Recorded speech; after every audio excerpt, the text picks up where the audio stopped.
Okay, for onion sets, if you did not know, these are what they look like. So you'll plant them roots down. These are the roots, and this is the stem part. You plant them about 2 to 3 inches deep. Leave this top exposed a little bit and mulch them.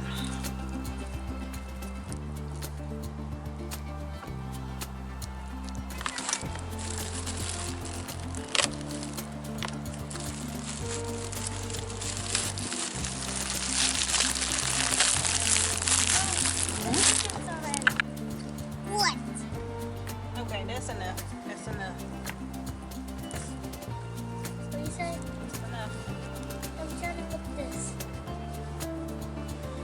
Don't go too deep. It's really big. I put this in here.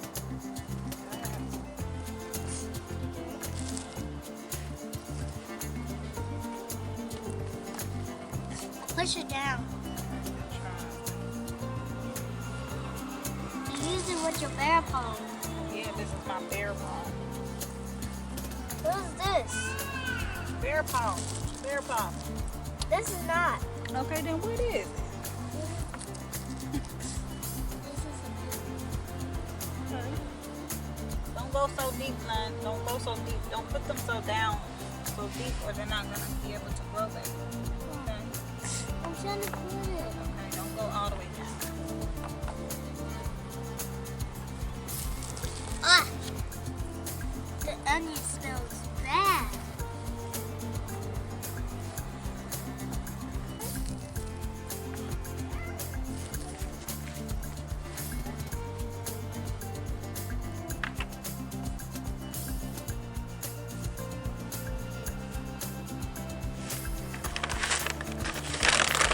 This is what I keep forgetting to do.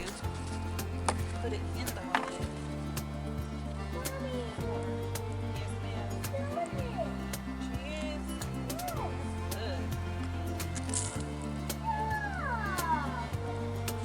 In there. Start.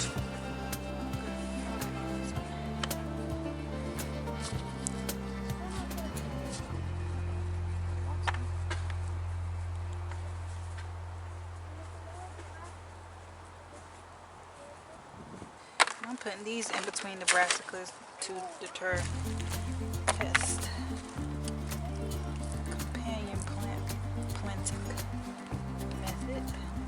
Try the onion and cabbage this year, as well as the marigolds. In between the cabbages and the collard and stuff to help deter pests too.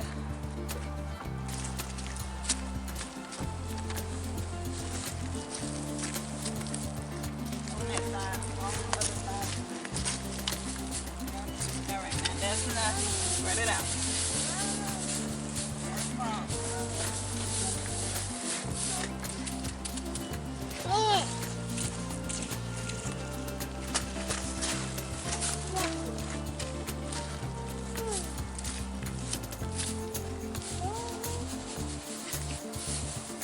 Okay, that's enough. I want to kill them.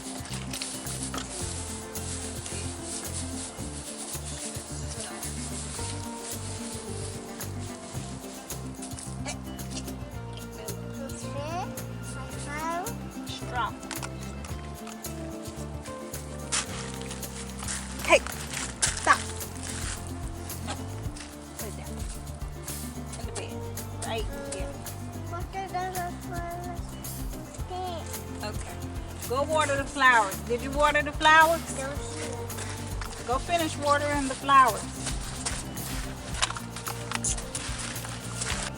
Got the onions down and mulched.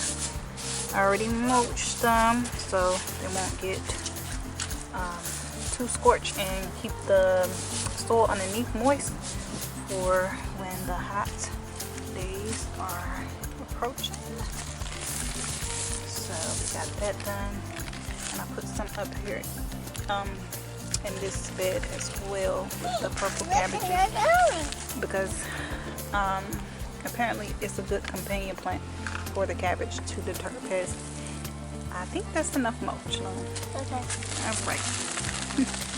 So yeah, that is that. But I can show you all what else has been going on. Nothing much thus far from the last video. Brussels sprout, the kale. I did some harvesting, but as you can see, they are coming back. Those little tiny ones as I harvest. All of that. Those are coming back.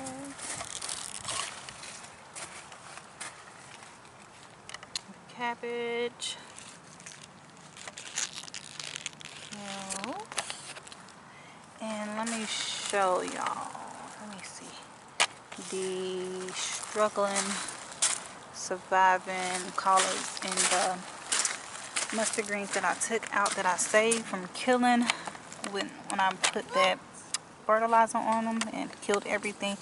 This is what survived. I pulled out all of the yellowing that was damaged around it, and this was what was left, these little bit of pieces, and I just stuck them in, and thus far they look like they still, you know, trying to give us some life, so I left them. And then this was a collard that I saved,